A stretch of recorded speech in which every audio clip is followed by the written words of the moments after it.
Hi, welcome to Vanished Voices, The Overlooked. We're your hosts. I'm Jenna. And I'm Shannon. You're on this beautiful Monday. Yes, it's starting to get a little cold, finally. Yay. I mean, cold for Arizona, I should clarify. I know. I had a grocery order coming last night, and it was late, and then it was canceled. But I was thinking in a lot of places, it would be just fine outside overnight at this point in the year. Here, it's still 73 degrees. Mm-hmm. So I got to stay up for it. Yes. I will take these days. They've been nice. Mm-hmm. Agreed. Yeah. Had a good weekend. Got to hang out with Shannon extra. Yes. A little cheer party. Yep. Get more of those as we go into the year. Yes. The cheer year.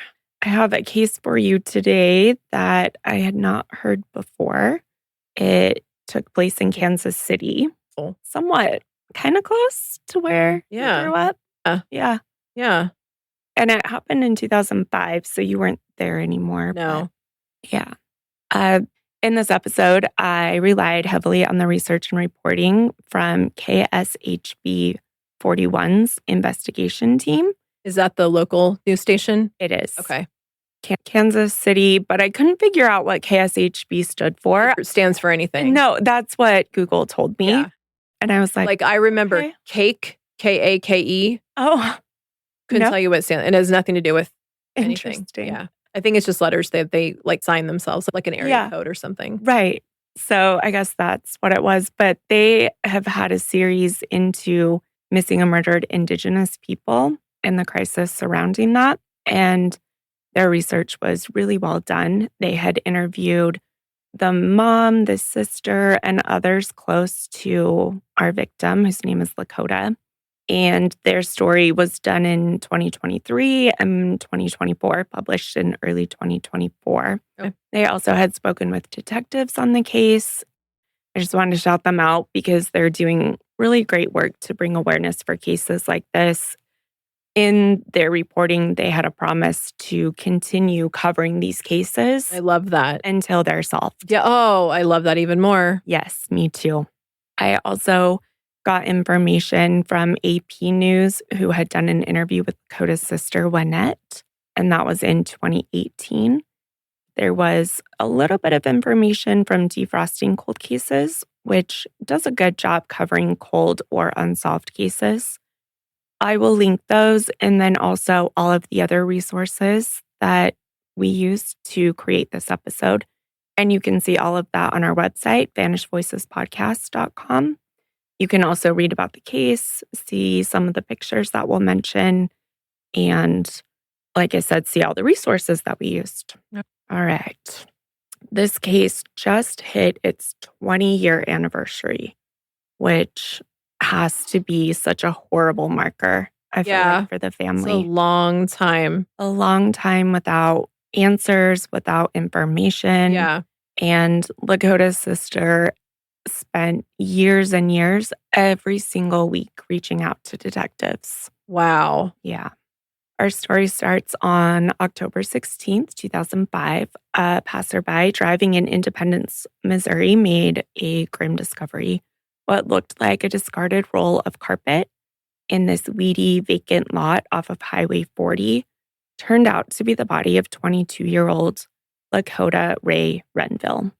She had been severely beaten and stabbed. She was found naked, wrapped in carpet padding, with a distinctive blanket kind of placed over top of the whole thing. So what was distinctive about the blanket?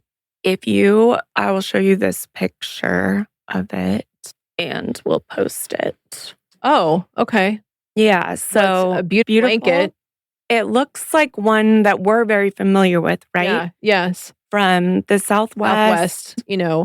What, a cow? Well, yeah, what do you call those cows? Longhorn cow. Yeah. Or longhorn steer. Mm-hmm. Cactus background in the mountains and then some Southwest designs at the bottom. Yep. So police actually released this picture. Uh-huh. They cropped out the top part, which had bloodstains on it. Yeah. But they were really hoping that somebody somewhere would recognize this Right. I mean, that is a very distinctive blanket. Mm-hmm. And at the time, investigators said that they didn't know for sure if this was mass produced Right. somewhere in the Southwest, Right. or if it was more of one of a kind. Okay. To my knowledge to date, they've never gotten Any tips on it? Okay. Yeah. So I we'll put mean, it out there. I would say it's to me, it almost looks distinct. Is that such a Agreed. pretty blue? Yep. I mean, the various pieces put together, yeah, we've seen those all over the place, but this one definitely just kind of looks unique, Right. especially up in Kansas City. This definitely has more of a Southwest flavor to it, and I wouldn't consider seeing that normally up there. Exactly. That's what they were hoping Yeah. to. Somebody would say, "Oh, my Texas uncle, maybe," my and I mean, I know cousin." Kansas Yeah. City to Texas that's a very well-traveled Mhm. places, but yeah. But like we know, the 40 goes all Mhm. the way. Mhm. That blanket was found kind of on top of her, maybe almost used to cover her, to cover the carpet. It wasn't out there very long before it was noticed.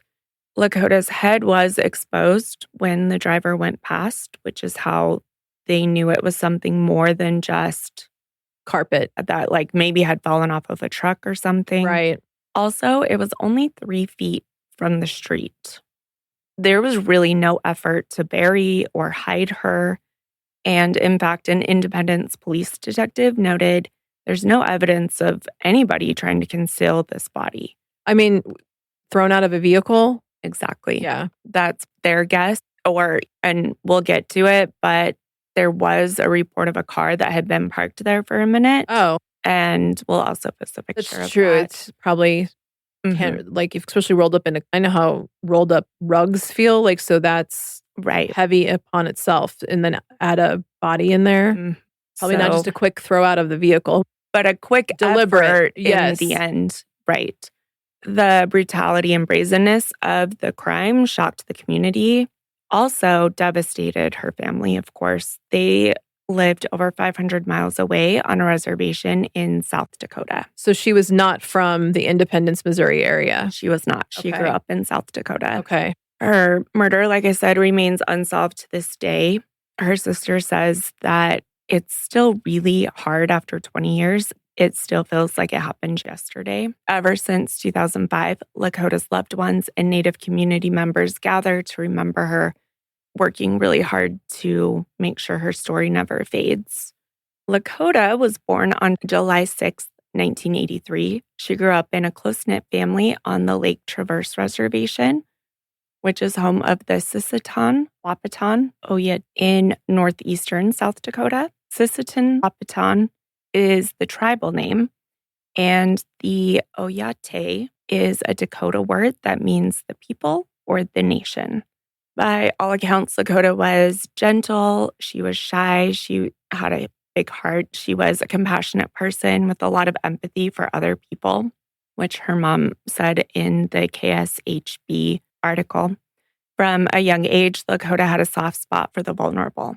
Animals, underdogs especially. She would bring home classmates who didn't have food or whose parents weren't always around, making sure that they had dinner and were cared for. That's nice. It is. Being so kind-hearted sometimes made Lakota a target for bullying in high school. She was quiet, so, I guess people pick their victims, her mom observed. But Lakota persevered. She graduated from high school in 2002, becoming the first of her siblings to earn a diploma. There's a photograph of her from that day in her cap and gown, smiling proudly. By the time she graduated, she was ready to see the world beyond the reservation she had grown up on. Her sister remembers that at graduation, she was reluctant to walk across the stage because she was so shy. Oh. I know. Lakota was eager to pursue new opportunities. She dreamed of going to college to become a veterinarian. She wanted to combine her love of animals with a career goal. Her sister said she had plans. She wanted to go to school to be a veterinarian. She always said that she wanted to make horses better if they were sick. By age 20, Lakota was still living at home, but really ready to get out. That's when she left home. It was hard for her mom to see her leave, but she knew that's what kids do. So was that for college or school or anything like she wanted? Not yet. Okay. She had actually met a man in an internet chat room. Oh, no. Mm-hmm. And, being shy and so introverted, I think meeting somebody online was an easier way for her. For sure. I don't Much less pressure. I don't know if the dangers of that were as prominent as they are now. I remember hearing about it in the late 90s, early 2000s. Yeah, because late 90s, I remember the first time I went onto an AOL chat room. Exactly. And you pretty much led with single, female, age, location. Mhm. Yeah, I was kind of surprised some of the side messages because you go into a chat room, but then you could get, I wouldn't even call them DMs back then, but like Right. side chats. Yeah, And more like a private chat, right? Yes, they were instantly inappropriate. Yeah. And I was 18. I just didn't know what it was. And I was like, let me go see. And I'm like, okay, this is like way crazy. It started off pretty inappropriate right off the bat. And here it was a brand new thing. Mm-hmm. While you Now, experienced granted, that. and that would have been, I was in college. So we're talking, I was probably checking those out 96, 97, Mhm. just to see what they were. So now scroll forward to 2002. I don't even think Tinder was out yet, which I think was like our first dating app. But Yeah, I like, don't think so.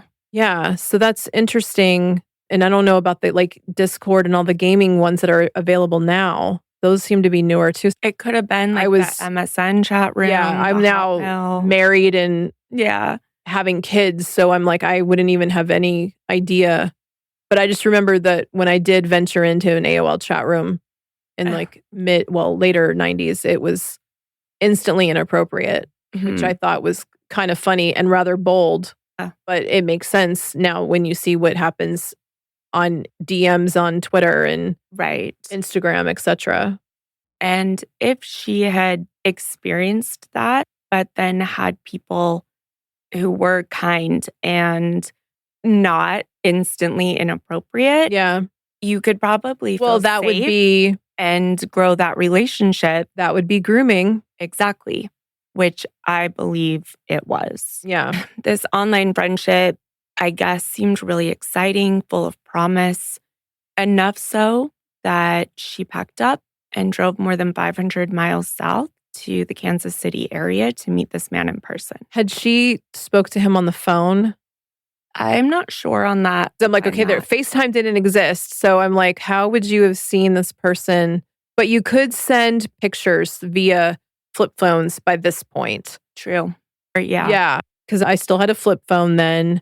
And you could do, I remember Verizon pics. Yeah. So yeah, interesting. So I'm like, because I'm curious to see if she spoke to him also. I'm guessing that she did. I would hope so. Enough, for someone like, who's again, shy and yeah. Well, yeah, because how long had they been talking before she decided to go to meet? Okay, so it wasn't moving. It was just going to go meet him. No, she was moving there by the summer of 2004. Without ever meeting him first? Yes. Oh, okay. Yeah. And I'm not sure how long they had been talking. It sounds like about a year. But still, you'd think there'd be a visit before just up and move. And he might have come to visit her prior to this. But it sounds like he had his setup, his job, whatever. And there was a quote where she had said to her sister that he had a couple jobs and was financially doing well. So she could go there and have more freedom and time to find a job, possibly start college living there, because maybe she wouldn't have to pay for rent or things like that.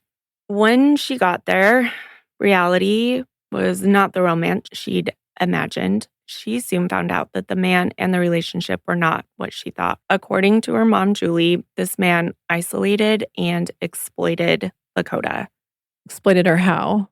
Sex trafficking. Oh. Yep. Julie says victims are most vulnerable when they're in a town where they don't know anybody and they're dependent on the person who says they're going to treat them right, but they don't. Lakota confided to her mom that the so-called boyfriend was abusing her and forcing her into sex work. Julie found out that he was sending her out to meet guys. She expresses how hard it is to even speak those words out loud. Back home, Lakota's sister and her mom had a hard time believing that this straight-laced girl who had never drank or done drugs would willingly participate in sex work.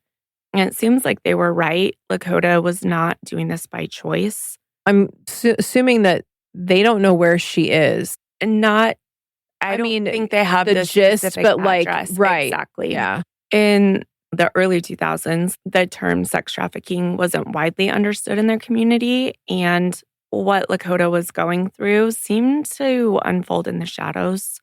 Over the phone, Lakota would tell them bits and pieces of this nightmare. She would sometimes call her mom from payphones, which I'm not sure why she wasn't using her cell phone. Yeah. Unless he was probably monitoring was controlling that. it. Mhm. I'm surprised she was even able to get to a payphone. I'm not sure if it was while he was at work, she could go find one. Yeah. Once she told her mom that this man had beaten her, taken away all of her clothes, and tied her up in the basement for 3 days. This shattered Julie and her sister. They begged her to come home to South Dakota. For a minute, it worked. In March of 2005, they were able to get enough money together and they paid for her to come home. Lakota returned to the reservation. She spent a couple days with her family, but the trauma and the psychological grip that he had on her were just too strong. After just 2 days, she went back to Kansas City, which stunned her family. Yeah, I'm kind of stunned too. I know, me too. It's hard for me to understand that.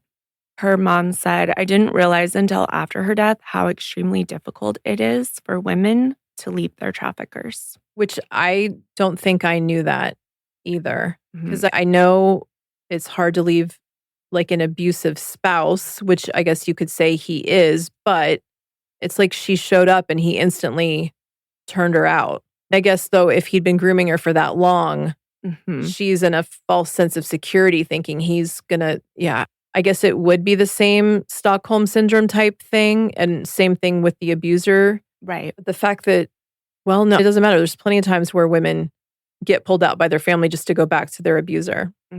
So I guess it's not that hard of a leap. It just seems like it is because he was pimping her out. Right. Ugh. It breaks your heart. As spring turned to summer, so remember she came home in March, Lakota remained in Kansas City, trying to survive under the control of this abusive boyfriend. She was 22. She had very little experience being away from home at all. She had very little experience being so far away from her support family. Her mom said, for a young gal who's never been out in the world and been naive her whole life, she had to do those things to survive. That's what she probably felt. Did her family at all try to contact authorities back then? I don't think so. Because I assume it wouldn't have worked because it would have just been she's an adult, she's making her own choices, blah, blah, blah. Right. And I know, yes, as you pointed out earlier, sex trafficking was not a term that was well known back then. It probably didn't even exist in our vocabulary then. Yeah, I don't think so. I don't remember. Because, I'm trying to, short of, you could do a welfare check, but if you don't know where to send them, that's, okay. I'm just like thinking out loud. This part of this case it's really hard. Really difficult. Her mom said that she would pray every day for Lakota's safety. When she did come back, she came back in a body bag. Lakota's final conversation with her mom took place on Saturday, October 15th, 2005. At the time, of course, no one realized it was the last conversation. Lakota had been staying in northeast Kansas City and still phoned home from payphones whenever she could. That Saturday, Lakota told her mom she'd call again the next day, and that tomorrow never came. In the early morning hours of Sunday, October 16th, something terrible happened to Lakota. Sometime after that final call on Saturday, she was killed at the hands of this still unidentified killer. Later that day is when a passerby near the Pitcher Road and Blue Ridge Boulevard in Independence noticed that discarded carpet roll in the empty lot. On closer inspection, they were horrified to see a human head sticking out of the rolled material. They immediately called police.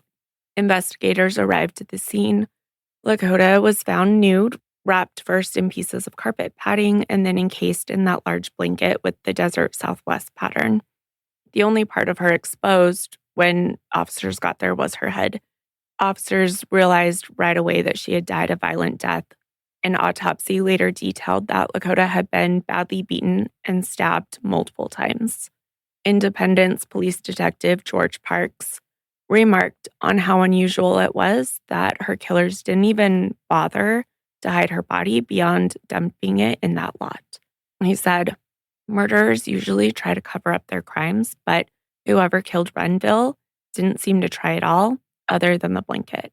The lot, overgrown with weeds, scattered with debris, was essentially a dump site they used and only a few feet from the road. And those details make me feel like whoever did this has done it before and probably done it again. If you are not worried about being caught, maybe you don't take the care anymore that someone else might." Yeah, I'm sure the location was remote, right? It was just right off of the I-40, and then there was a parking lot and like a grassy kind of weed area that was in between this main highway. No, like, gas station.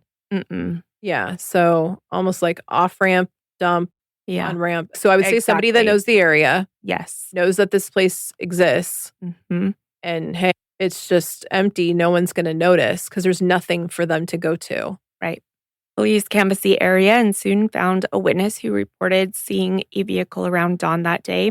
And I will say in the reporting, some of the news reports I read said that a police officer noticed this car, and some of the reporting said a witness reported it to police. Okay. So I'm not exactly sure on that detail, but what is the same is that it was a brown early 1990s Ford Explorer with Missouri plates. See, just the fact that they have that level of detail, hmm I think a police officer would make more sense Yeah, agreed. versus, yeah, you might notice it's a brown Ford Explorer, but not down to the plates if there's nothing suspicious looking going on. Right. And it sounds like someone else that had to be in that lot Yeah. almost. Yeah. Or just even driving by, but Yeah, to see the plates. or even though, further away. Yeah, that's true. To see the plates to know that they were Missouri. especially if it was dark Mm-hmm. by this point. At the time, police did not publicly identify any owner of such a vehicle. So, one of the first mysteries in this case. I do believe that police did a better job on this case than a lot of the ones we've seen. I have to think that they went through and found all of the 1990s brown Ford Explorers in the state, in the area, and who they were registered to. I can't say that for certain, but with some of the statements from law enforcement, I really hope that they had done that. Back in South Dakota, Lakota's family grew worried when her promised Sunday phone call never came. At that point, they had no idea that she had been killed. Law enforcement identified her body using fingerprints, and that's how they were able to confirm her identity as Lakota Renville. The Renville family received the most devastating news imaginable.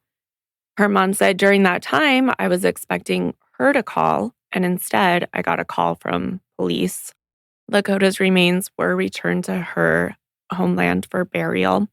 Her headstone was engraved with an angel and a line from her and her mom's favorite children book that said, "I'll love you forever, my baby you'll be."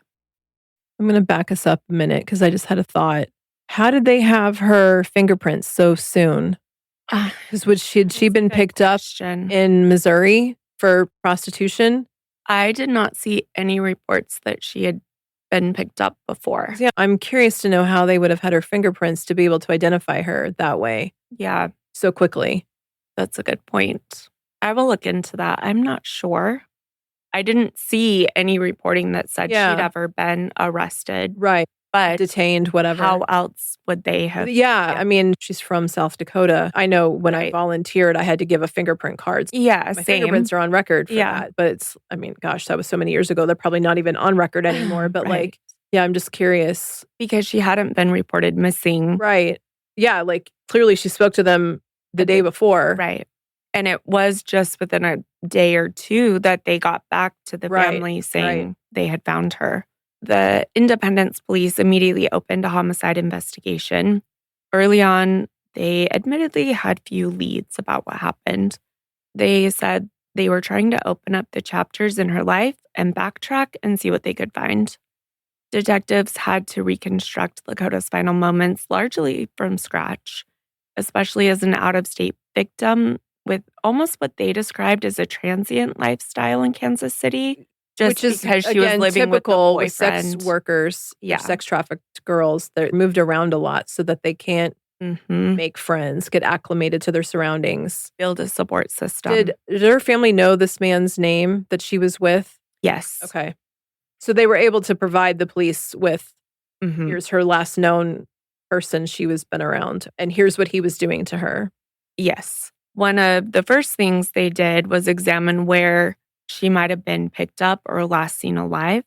The Kansas City Star reported in 2012 that in the early days of the investigation, they suspected the killer may have encountered Lakota on Independence Avenue and Myrtle Avenue in Kansas City. It's pretty specific. Agreed.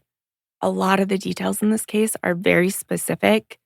I don't know how it's still unsolved. I think they probably know, but it's the whole, we know, but can we prove it in a court of law? They've never named Right. a suspect. Right. So I'm sure that's part of it. Yeah. They do have DNA, which we'll talk about more, Oh, okay. but they've never gotten a hit. Okay. Just waiting. So the corner of Independence Avenue in Kansas City is known for sex work and trafficking activity, which suggests that detectives believed Lakota was working in that area and that a client or someone around there could have abducted or harmed her. However, this theory remains unconfirmed publicly. It's just one possibility of how she crossed paths with her murderer. What is known is that police believe Lakota was killed somewhere else and then placed where she was found. The crime scene had very little in the way of blood or no evidence of a struggle, indicating that her assault happened at a different location. I would have to assume if it wasn't the guy she was living with, Mhm. it definitely had to be client. Right. Authorities have actually never announced finding any of her clothing or personal belongings. One chilling detail, her cell phone was missing. Ever been able to interview the person she was living with? They have. Okay. Yeah. I know I'm jumping ahead, but No, I like it because I'm sure you're not the only one thinking that. yeah. The cell phone, though, had been used to make about 50 short phone calls, each lasting about a minute, sometime in what investigators think the time frame after Lakota was killed. It appears that whoever had her phone did this deliberately, perhaps trying to confuse the timeline or stall the investigation by making it seem that Lakota was still alive using her phone. The thing is, each of those phone calls, the caller never spoke and they were just random numbers. And I'm thinking about how she was dumped with the blanket and carpet makes me think it's more likely the person she was living with was her abuser, because those are items you don't necessarily carry around in your vehicle. Totally. So they would be in a location where they could be at. Maybe the blanket, but not a roll of carpet unless maybe they're in construction or something. But then again, more likely that the person she's been associating with now for this long would have her phone. I mean, yeah, sure. If it was a random, I would think they would have just either took the phone and then gotten rid of it, but not sat there and made phone call. Like that that lines up more with somebody who's a known person in her circle. Right. Unless if she's not even able to really call her family from that phone. Yeah. And whoever picked her Surprised up. she still had it. Why isn't she using it to call her family? Why is she only using payphone? Unless they're, maybe she does have it on her, but then the logs are checked, even though you can delete that stuff. But yeah. I would think so that he could always get in contact with her, especially if he's sending her off with other people. He's probably the one picking her up after. Right. And needs that communication. Oh, yeah. But if whoever did this has done it before to other women in sex work, maybe they did have those items on hand because that was their plan that night. It's true. I don't know. From the very start, physical evidence was limited, but not non-existent. Her body itself provided some clues. They did do a sexual assault forensic exam, so a rape kit. They did get DNA evidence from that and from her remains. Forensic analysts obtained a DNA profile believed to belong to her attacker. This DNA has been routinely run against Lakota's database for a profile match, but so far there haven't been any hits in the system. Officer Taylor, who later served as a spokesperson on cold cases, confirmed that the DNA was tested. They also said that they are looking at other DNA evidence, but they haven't elaborated on any specifics. The lack of CODIS match means that whoever left their DNA at the crime scene either has no felony conviction that required the DNA upload, which is not unusual if whoever this is had never been caught or was only convicted before laws requiring DNA collection. Yeah, so other DNA evidence, meaning I'm assuming not necessarily sperm. Right. Like hair, fibers, skins, ice. which makes me think it's another profile. Which again, in sex work, not shocking that there's more than one profile on depending you. on, right. I saw people theorizing possibly bite marks or something like that. Oh, well, that's another good piece of evidence as well. And I don't know, that's completely somebody else trying to think of what that other DNA evidence could be. But yeah, just skin cells, hair, and I point to another DNA. And in 2005, it wasn't the same as now. No, correct. Still new. Yep. And I think that they have uploaded various DNA evidence over the years as the technology has progressed. This one would be a good one for genetic genealogy. Yes. I have that also noted because if you're not getting a direct hit, but you have enough through CODIS, let's try a different method. Agreed. I do hope that they are doing that.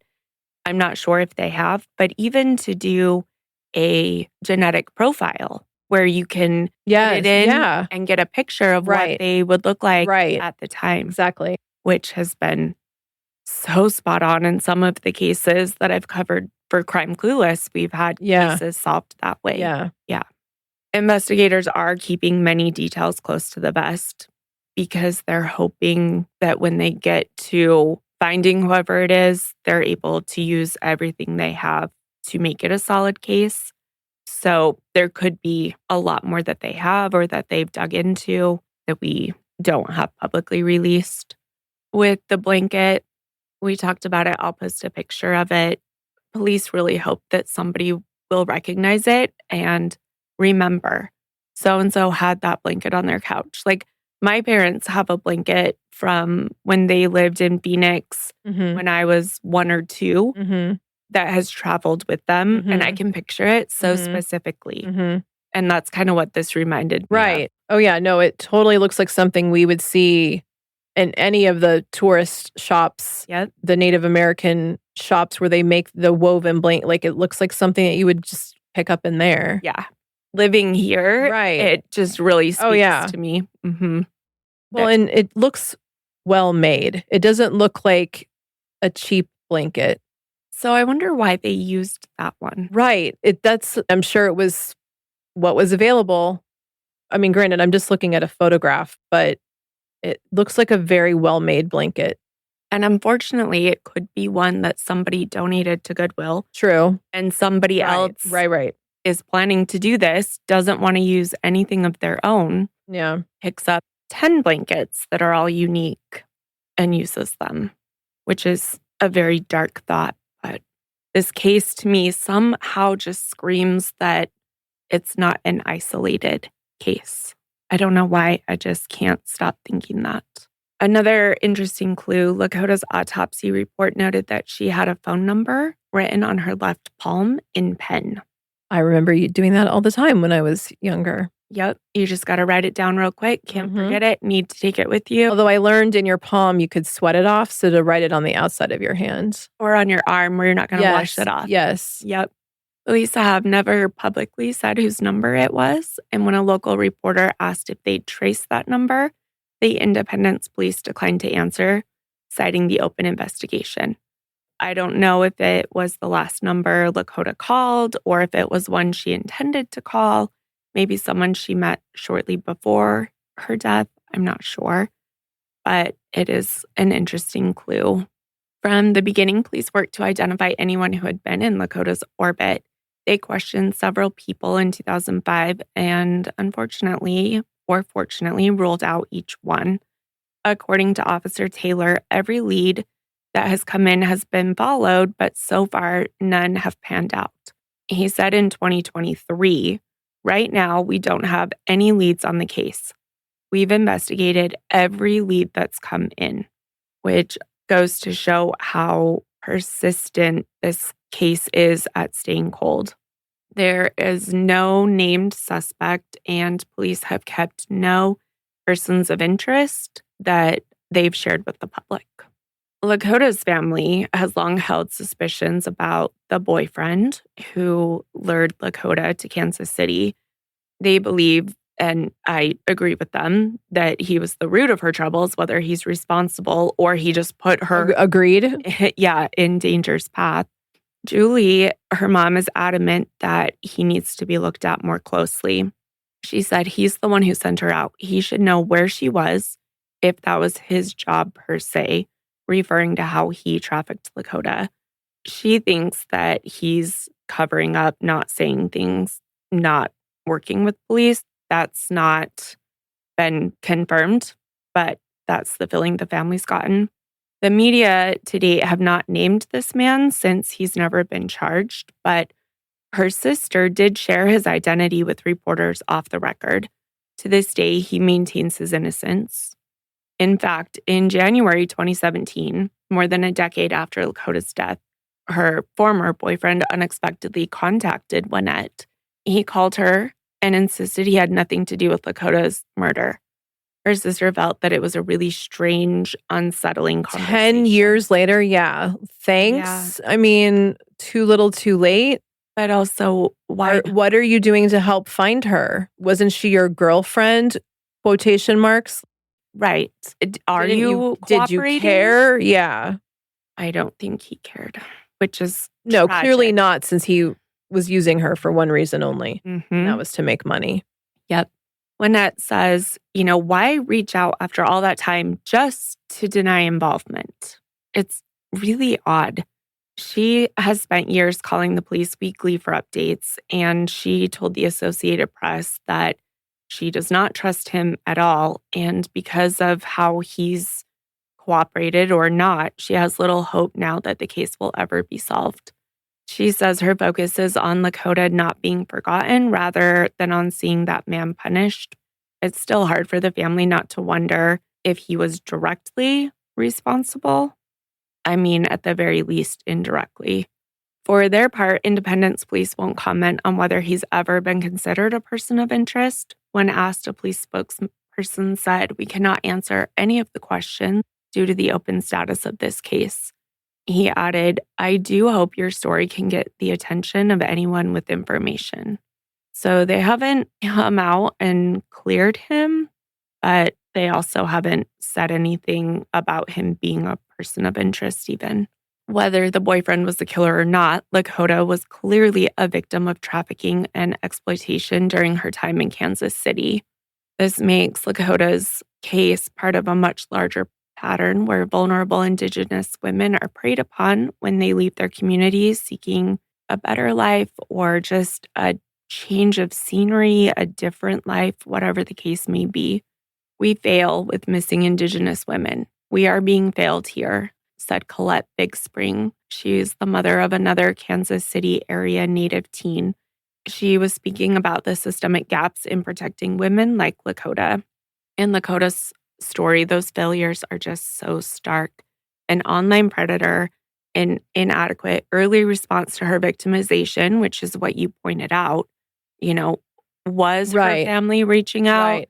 And And not what you said. to blame them, but No. right. But did they? And they were met with She's 22. Right. She's an adult. She Mhm. can do what she wants. And that's the thing. If you don't even know her location to be able to do a welfare check, like there's so many barriers Yes. that were put up.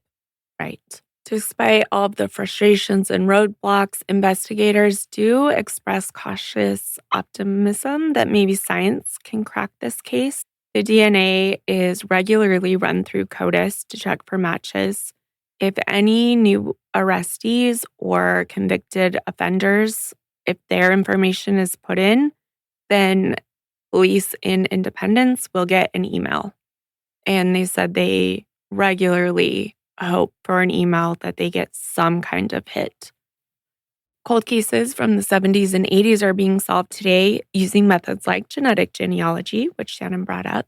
If you haven't heard of that, it's tracing an unknown suspect's family tree using different consumer DNA databases. Genetic genealogists like CC Moore from Parabon Labs can take that DNA profile, compare it against others, build out this family tree, narrow it down, and give detectives leads that are either siblings or parents or children of whoever the unknown DNA profile is. There's also forensic phenotyping, where they're actually able to predict a suspect's physical traits from DNA, and it will give you a snapshot of what they would have looked like at the time the crime was committed. And some of those are really spot on. I can see that because I know I've done my ancestry.com or whatever, and it gives me like hints every now and then and about DNA traits. And I'm like, okay, yeah, that's accurate. I don't have the cilantro tastes like soap trait. Yes. Oh, yeah. Like it's crazy. It'll say you have light colored eyes and my eyes are blue. Yeah. I mean, which I was like, okay, that's a little bit easier to guess. But the cilantro one actually really got me because it's either you have it or you don't. And so I'm on the side of my DNA says that cilantro doesn't have the soap taste for me. So yeah, it's crazy stuff like that. If it can tell that about me from my DNA, I don't know why, of course, it could figure out what I resemble. Right. Because it can go through and see your whole heritage. Yeah. Oh, yeah. Because I like tracking. Well, it confirmed what because I had grandfathers that on both sides that tracked our lineage. And it was nice doing the ancestry.com and like that actually being confirmed. Right. Because I'm always like, oh, I'm French and I'm Norwegian as the majority of my background because that's what I was told. And that holds true. Now there's other things in there from the area and it was like through French Canada and then down into the States. So yeah, because everybody's like, oh, Louisiana. I'm like, no, actually through French Canada. And then heavy settling in Minnesota and Michigan up until this century, really. Well, I guess last century. But it's cool to see that. But it also confirmed what my grandfathers did on their own research, old school. Yeah. Instead of me just submitting a DNA sample and having a computer tell me what I am. Yeah, absolutely. Murdered. Police haven't said whether they've tried the forensic phenotyping or the genetic genealogy. When pressed in 2023, Officer Taylor was tight-lipped again. He said, I know there was something recently within the last year that they did with the DNA. Again, I don't want to go into the specifics. Possibly hinting that new tests or analysis have been conducted around the 2022 timeframe, but details are still confidential. It's possible that they explored the genealogy aspect or reran evidence with more sensitive techniques. We don't know. What we do know is that physical evidence in this case, though limited, does exist. There's DNA, we have the blanket, possibly fibers from the carpet padding, maybe fingerprints on tape wrapping something. Also, we've got the victim's own cell phone records. One crime blog noted that whoever rolled her or transported her could have left biological materials on the carpet or the blanket, which now can be tested with modern touch DNA techniques like MVAC. MVAC is super cool. It's a forensic DNA collection tool designed to gather trace or really low-level DNA from porous or textured uneven surfaces. Yeah, I was thinking I hadn't heard of it, but, like, I understand the concept, so I'm like, clearly I have. I don't think I just have heard the name. I've heard it in a couple cases where it's been able to pull a Oh, lot. yeah. It is more expensive and lab intensive compared to other swabbing techniques, Right. but where she was rolled up in carpet padding, Yeah. which is that exact thing, that exact, I mean, that would give, I would think, a host of information. exactly. If you haven't heard of MVAC, think of it like pressure washing plus Mhm. vacuuming, but on a micro DNA level. They put it in there, spray it in this like vacuum Uh-huh. thing with this sterile solution that Doesn't damage exactly, the interesting. then they can collect the liquid that's filtered and the residue is tested in the lab, just like a regular DNA swab. Any biological material comes back into the collection bottle. So, like, they put it in like a steam vac almost that Yeah. you would use on your carpet, Yeah. where it comes from the thing, Yeah. goes into the carpet, and then Yeah. it sucks it back up. Okay. Almost like that, but in a very Right. sterile, secure, enclosed environment.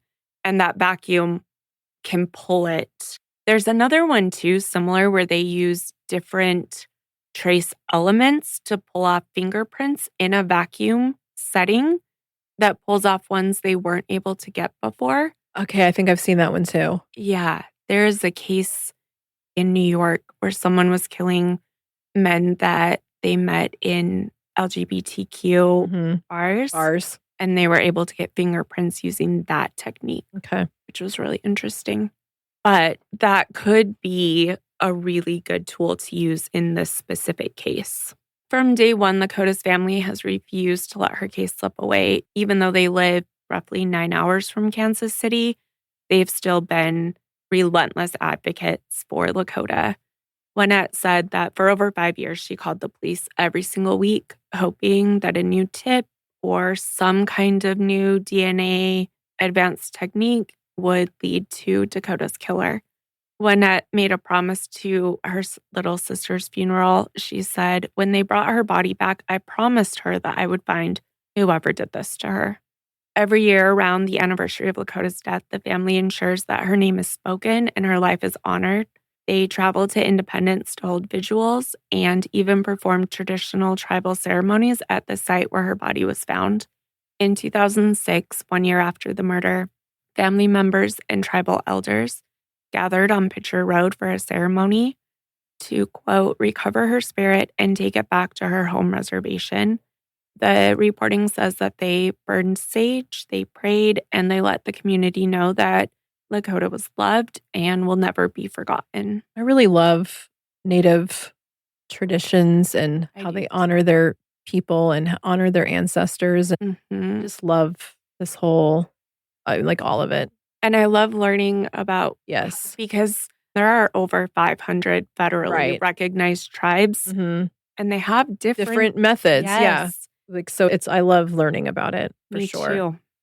The Kansas City Indian Center, which is an urban Native American community organization, has been steadfast in remembering Lakota as well. The center's director said the Indian Center tried to be here for her family as they were going through that. It's important for us to continue to be there now. We want to be there now so people don't forget and so there can be justice. They also participate every year in October, holding a memorial and gathering on Pitcher Road in that overgrown lot. So it's Dakotas- still a lot then. Nothing Mhm. is okay. Yeah.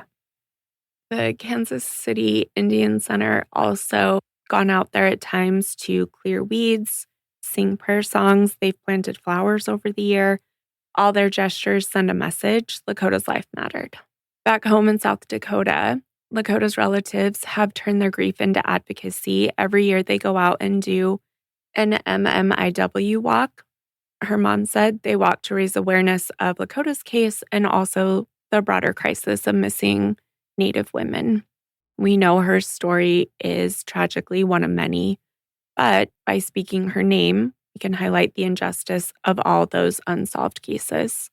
In recent years, there have been some concrete steps that have given the family hope. In 2023, the Independent City Council voted to allocate $100,000 specifically to help crack 5 cold case homicides, and Lakota's case is one of them.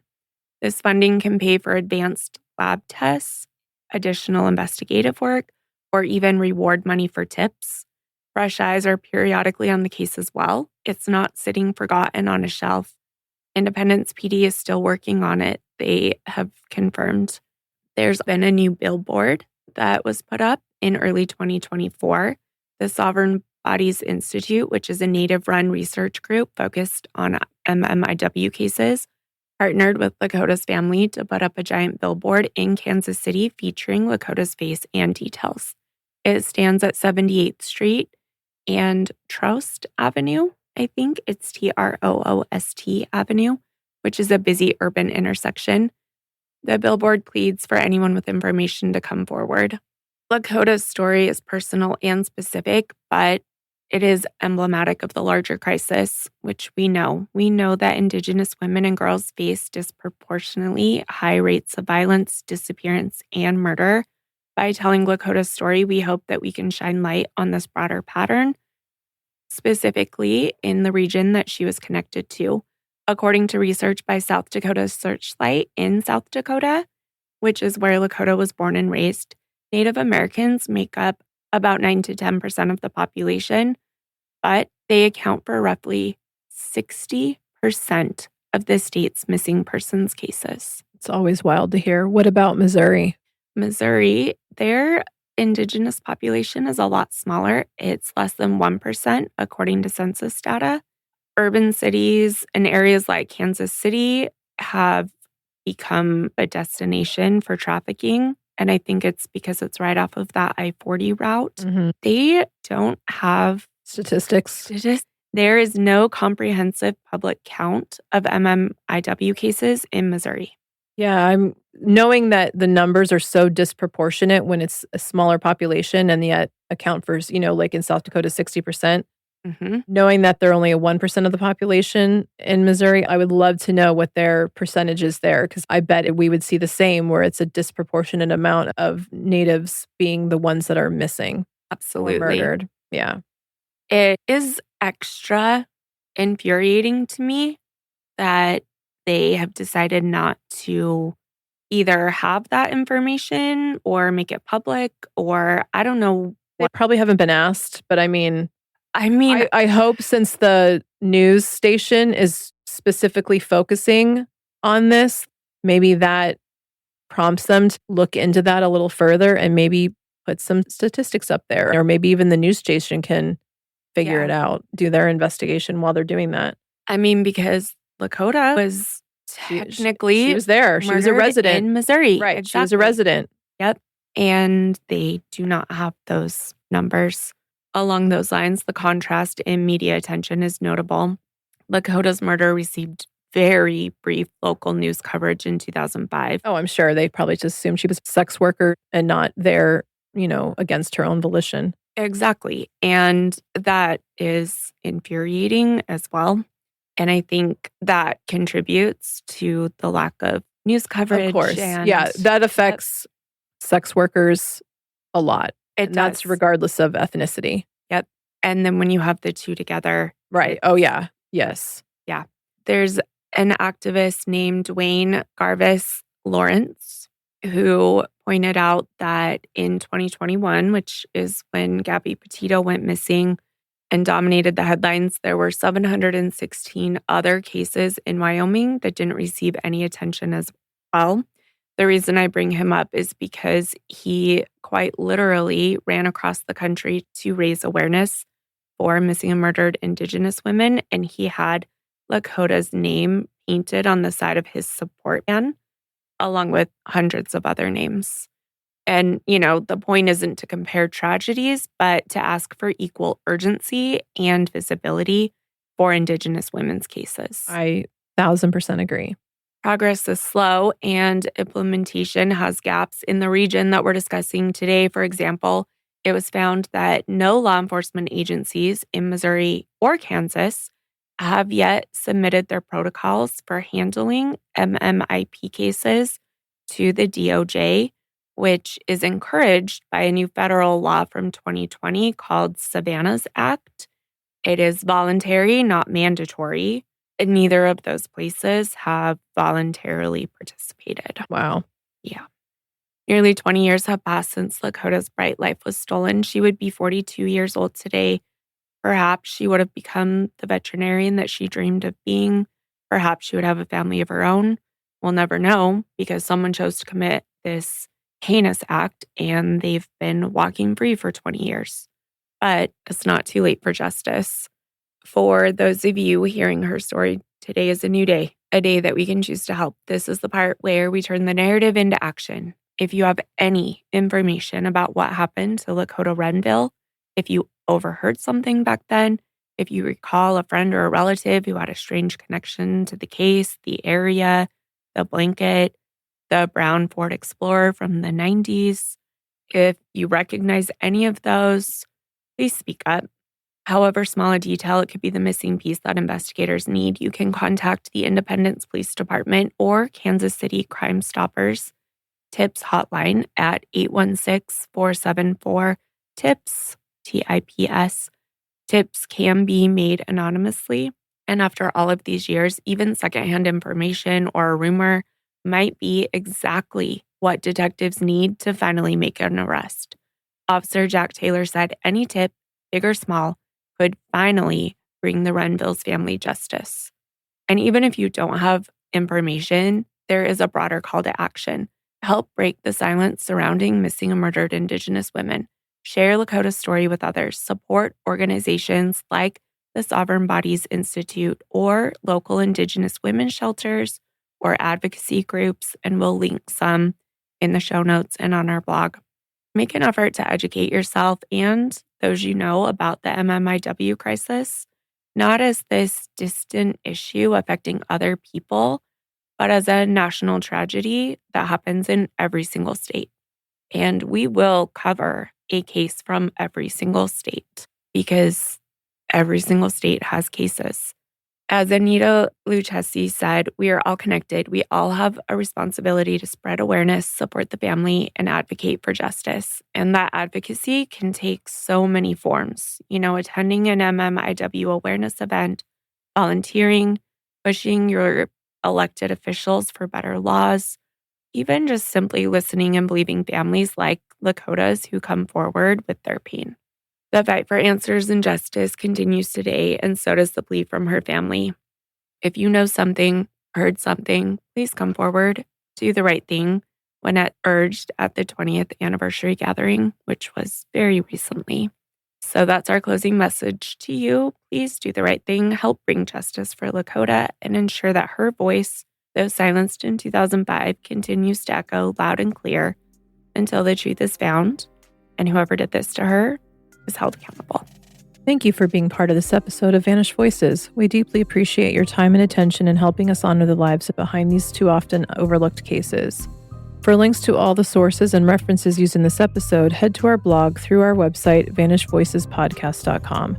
You can follow and connect with us on Instagram, TikTok, Facebook, and YouTube. Just search Vanished Voices Pod. If this episode resonated with you, please rate and review Vanished Voices wherever you listen. Sharing the show helps keep those stories alive and pushes them into the light. We're available on Apple Podcasts, Spotify, YouTube, iHeart, Amazon, and more. And as always, refuse to let these voices vanish. Thanks. Bye. Bye.